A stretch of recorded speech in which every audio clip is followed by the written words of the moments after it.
काल में एक बड़ा प्रतापी राजा राज्य करता था, जो बड़ा ही दानी था और ब्राह्मण गुरु देवता तथा पितरों की पूजा करने वाला था।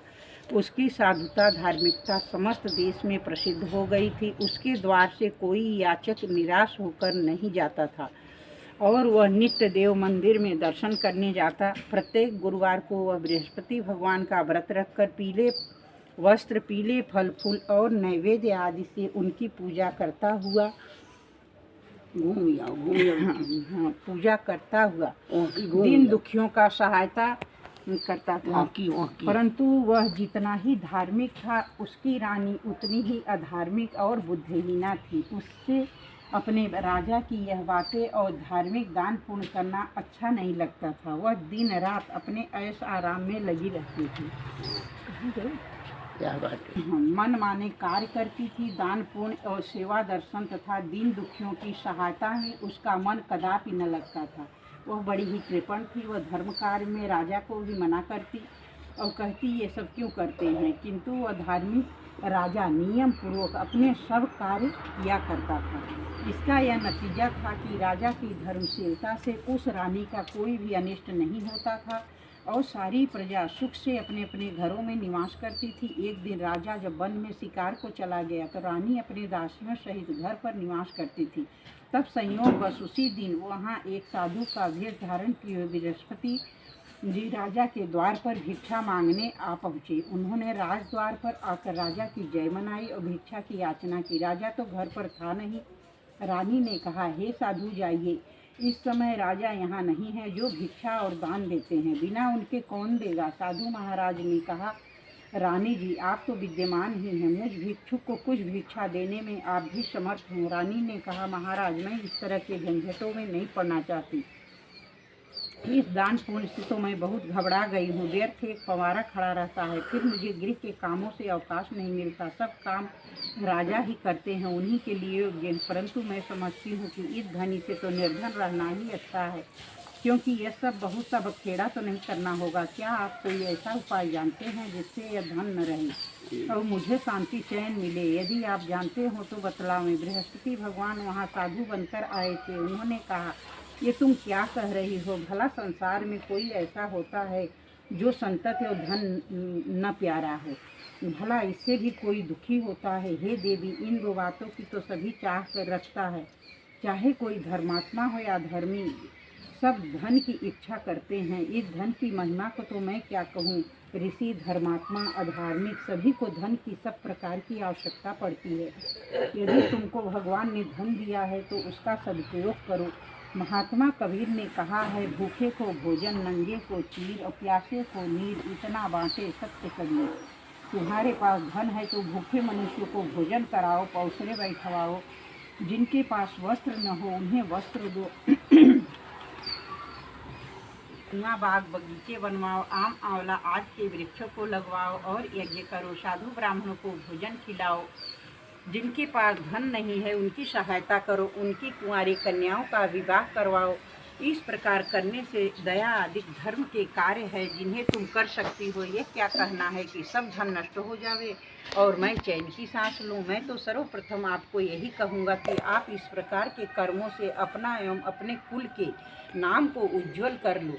इस मनुष्य जन्म को सार्थक कर लो। मनुष्य के अच्छे कर्म ही लोक परलोक में उसके सहायक होते हैं और अंत में वो शरीर त्याग करता है तब स्वर्ग को जाता है। वहाँ उसे नाना प्रकार के सुखों की प्राप्ति होती है। परंतु साधु महात्मा की इस बात का उसे कोई असर नहीं पड़ा। उसने कहा, नहीं महाराज, मुझे इतना धन नहीं चाहिए जिसे मैं इतना यत्न करके उठाऊं, रखूं तथा उसे फिर दान दे डालूं, अथवा आपने जो कहा इतना पाखंड करूं। मुझे यूँ ही समय नहीं मिलता, सारा समय इसी में नष्ट हो जाता है। महात्मा ने फिर कहा, हे देवी, बड़े दुख की बात है जो तुम अपना ऐसा विचार प्रकट करती हो। अच्छा, यदि तुम्हारी यही इच्छा है तो सुनो, अब मैं तुम्हें जैसे बताता हूँ वैसे करना, इससे तुम्हारी ये इच्छा पूर्ण हो जाएगी। बृहस्पतिवार के दिन तुम अपने घर को लिपवा देना। स्नान करने से पहले सिर के बालों को अच्छी तरह से धोना और तुम्हारा राजा बृहस्पतिवार के दिन बाल बनवाया करे और भोजन में मांस मदिरा का सेवन किया करे। धोबी को बुलाकर वस्त्रों को धुलने के लिए दिया करो। 7 बृहस्पतिवार यदि ऐसा करोगी तो तुम्हारा सब धन नष्ट हो जाएगा। यह कहकर वो महात्मा तो चले गए। रानी ने उनकी बातों से अपने मन में रख लिया और उसने बृहस्पतिवार के दिन वैसा ही किया। फिर तो बृहस्पति देव उस पर कुपित हो गए और 3 बृहस्पतिवार पूरा होते होते उसका सारा राजपाट धन नष्ट हो गया। यहाँ तक कि रानी के घर में खाने तक का ठिकाना न रह गया। उसके सुख चैन के दिन दूर हो गए। दोनों समय की कौन कहे, एक समय के खाने के लाले पड़ गए। और तब रानी ने व्याकुल होकर अपनी दासी से कहा कि हमारी यहीं कोई बहन रहती हैं, तुम कुछ उससे धन नहीं। हाँ, तब राजा ने व्याकुल होकर रानी से कहा, हे रानी जी, आप तो यहाँ रहिए, परंतु अब मुझसे यहाँ नहीं रहा जाएगा, क्योंकि यहाँ तो मुझको सब लोग जानते हैं। जिससे कोई उपाय से जब रानी कुछ न बोली तो मन में उदास हो अपने घर लौट आई। रानी के पास आकर उसने कहा कि आपकी बहन तो बड़ी घमंडी है, वह सहायता और बेझड़ क्या देती, उसने मुँह से एक बात भी नहीं कही। यह सुनकर रानी ने कहा, वो उसका दोष नहीं है, यह सब अपने बुरे दिन की बात है। जब बुरे दिन आते हैं तब तृण भी पहाड़ बन जाता है, मित्र भी शत्रु हो जाते हैं तथा कोई भी उस दुखी का साथ नहीं देता। इधर तो यह बात हुई। उधर वह रानी बृहस्पति कथा सुनकर उठी तो उसे ख्याल हुआ कि मेरी बहन की दासी आई थी और व्रत की कथा सुनने में मैंने उससे कुछ बात भी नहीं की। इस बात को विचार कर वो किंचित शांत रही। फिर भक्ति भाव से पूर्ण उसने सप्रेम विष्णु जी का पूजन किया। भगवान की पूजा और विसर्जन कर वह सीधे अपनी बहन के घर गई और कहा, बहन, तुम्हारी दासी मेरे पास आई थी, परंतु मैं बृहस्पति भगवान का व्रत किए बैठी थी और मौन भाव से कथा सुन रही थी। उस कथा में जब तक कथा पूरी न हो जाए बोला नहीं जाता और न वहाँ से उठा ही जाता है। इसी कारण वह लौट आई और उसने कहा, बहन, उसे आपने मेरे पास किस लिए भेजा था? रानी बोली, बहन, मेरे पास अन्न नहीं था। तुम तो जानती हो कि इधर हमारे घर की दशा बड़ी शोचनीय हो गई है, इसीलिए मैंने दासी को तुम्हारे पास 5 सिर बेझल लेने के लिए भेजा था, परंतु वो खाली हाथ लौट आई। मैंने सोचा कि तुम किसी काम में फंसी होगी, जिससे दासी को यूं ही लौटा दिया होगा। रानी बोली, बहन, उसने तो मुझसे कुछ नहीं कहा, परंतु यह बात क्या है? मैं तो समझती हूँ कि तुम्हारे घर में ही बेझड़ मौजूद है। तुम अपने घर में फिर से जाकर देखो। अपनी बहन के ऐसा कहने से रानी जाकर देखा तो बेझड़ से भरा हुआ एक घड़ा मिल गया। अब तो वह रानी और वादी बहुत खुश हुई। वादी ने कहा, हे रानी, यूँ तो भोजन के अभाव में हम लोग नित्य ही व्रत करते हैं, इसीलिए मेरी समझ में यह आता है कि यदि हम लोग इनसे व्रत विधि और कथा पूछ ले और किया करे। रानी ने कहा, कोई हानि नहीं, अवश्य ही पूछ लिया जाए। रानी ने अपनी बहन के समीप बैठकर पूछा, हे बहन, बृहस्पति जी के व्रत का क्या विधान है, वह कैसे किया जाता है? वह धार्मिक रानी ने कहा, बहन, बृहस्पति भगवान की कथा में कोई विशेष झंझट नहीं करनी पड़ती। केवल चने की दाल और मुनक्का से विष्णु भगवान का केले की जड़ में पूजन करना चाहिए। वहाँ दीपदान करें, अर्थात दीप जलाएं। उस दिन पीला भोजन करें और कहानी सुनें।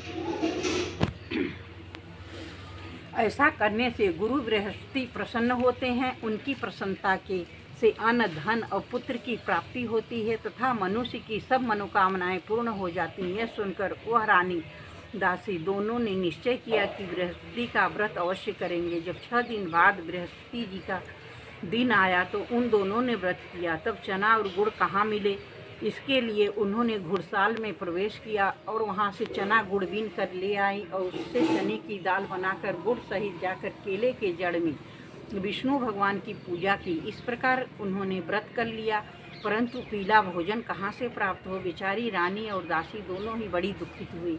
परंतु व्रत के प्रभाव से भगवान बृहस्पति तो प्रसन्न थे, इसीलिए थालों में पीला भोजन लिए भगवान स्वयं उपस्थित हुए और दासी को देकर, यह तुम्हें और तुम्हारी रानी दोनों के लिए है, अब इसी को भोजन करना।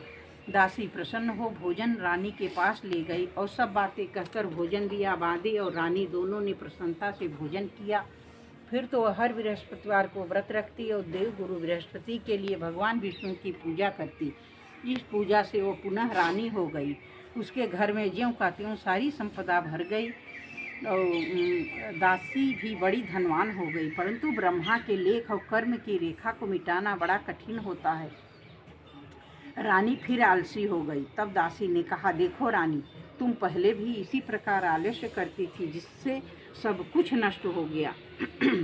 परंतु परिश्रम के बाद तुम्हारे ये सुदिन लौटे हैं। अब वही आलस्य न करो, दीन जनों को दान देकर सब पुण्य कर्म करो। कल से मैं उषा तिवारी। आज कई बहनें हमारी कही हैं कि बृहस्पति देव का कथा डालिए, तो आज पूर्णिमा है। जो भी बहनें, आज पूर्णिमा, अगहन की पूर्णिमा 8 तारीख को ही है और बृहस्पतिवार का दिन विष्णु भगवान का ही ये दिन है। तो जो भी बहनें हमारी व्रत रखती हैं, वो जब चंद्रोदय हो जाए, अर्घ देने के बाद ही अपना फल फलाहार करेंगी। श्री विष्णु भगवान का पूजन करना चाहिए। हर पूर्णिमा के दिन संभव हो तो गंगा स्नान अवश्य करें, न करें तो अपने घर की बाल्टी में ही गंगा जल डाल करके स्नान करने के बाद सूर्य भगवान को अर्घ देना चाहिए। उसके पश्चात विष्णु भगवान का, देखिए, विष्णु भगवान का विधिवत पूजा करें। आज बृहस्पति देव है, इस तरह से पूजा करें कि एक पाटा रखें, कपड़ा बिछाएं, उसमें विष्णु भगवान को स्थापित करके कलश स्थापना कर करके दीप जला करके कथा अवश्य सुने। बृहस्पतिवार का कथा सुन लेने मात्र से ही फल की प्राप्ति होती है, शुभ फल प्राप्त होता है। तो जय श्री कृष्ण, जय श्री राधे राधे। और जो ही कहानी कहने लगा कि किसान के बैल उठ खड़ा हुआ और किसान का पेट का दर्द बंद हो गया। राजा अपनी बहन के घर आया। बहन ने अपने भाई का खूब स्वागत किया और समाचार के आदान प्रदान, परस्पर वार्तालाप करते हुए सुख से सोकर सबने रात्रि व्यतीत की। दूसरे दिन सवेरा होने पर राजा उठा और सब लोगों को उठकर अपने काम काज में लग गए।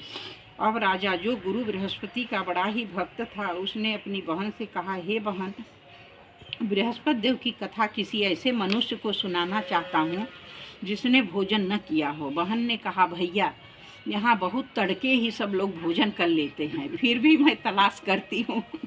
उसने देखा कि पड़ोस में जो कुम्हार रहता है, उसका बेटा बीमार था और दुख के मारे 3 दिन से उसके घर वाले नहीं भोजन किए थे। रानी ने कुम्हार से कहा, तो मेरे भाई का कहानी सुन लो, तो क्योंकि तुम लोग अभी तक भोजन जलपान कुछ भी नहीं किए हो। कुम्हार ने कहा, बहुत ठीक। राजा उसके घर जाकर के कहानी कहे और कहानी सुनते ही वो लड़का ठीक हो गया। अब तो राजा से प्रार्थना और प्रशंसा करने लगी। दूसरे दिन जब राजा अपने घर को चलना चाहा तो उसने बहन से भी चलने को कहा। बहन ने अपनी सास से ज्यों ही आज्ञा मांगी तो उसने कहा, अच्छा तू जा, परंतु अपने बच्चों को मत ले जाना, क्योंकि तेरे भाई को कोई संतान नहीं। तो क्योंकि माता जी की आज्ञा, भैया मैं तो चलूँगी लेकिन माता जी की आज्ञा नहीं है। राजा बोला, जब बच्चे ही नहीं चलेंगे तब तुम चलकर क्या करोगी। नादान राजा अपने घर को लौट आया और राजा ने अपनी रानी से कहा, मैं संतानहीन हूँ, जिससे लोग मुझसे परहेज करते हैं। रानी ने कहा, घबराइए नहीं, बृहस्पति भगवान की कृपा से हमें भी संतान की प्राप्ति होगी। फिर तो उसी रात्रि में राजा को संतान प्राप्त होने के लिए स्वप्न हुआ। रानी गर्भवती हुई और ठीक 9वें महीने में उसे पुत्र की प्राप्ति हुई। रानी की बहन भी आई और ये सब लोग जो उसके संतानहीन होने से घृणा करते थे, वे लज्जित हुए और घर पर आकर खान पान में सम्मिलित हो राजा रानी को बधाई देने लगे। इस प्रकार बृहस्पतिवार को व्रत करने से गुरु बृहस्पति मनुष्य की सब मनोकामनाएं पूर्ण कर देते हैं। बोलो बृहस्पति भगवान की जय, बोलिए विष्णु भगवान की जय।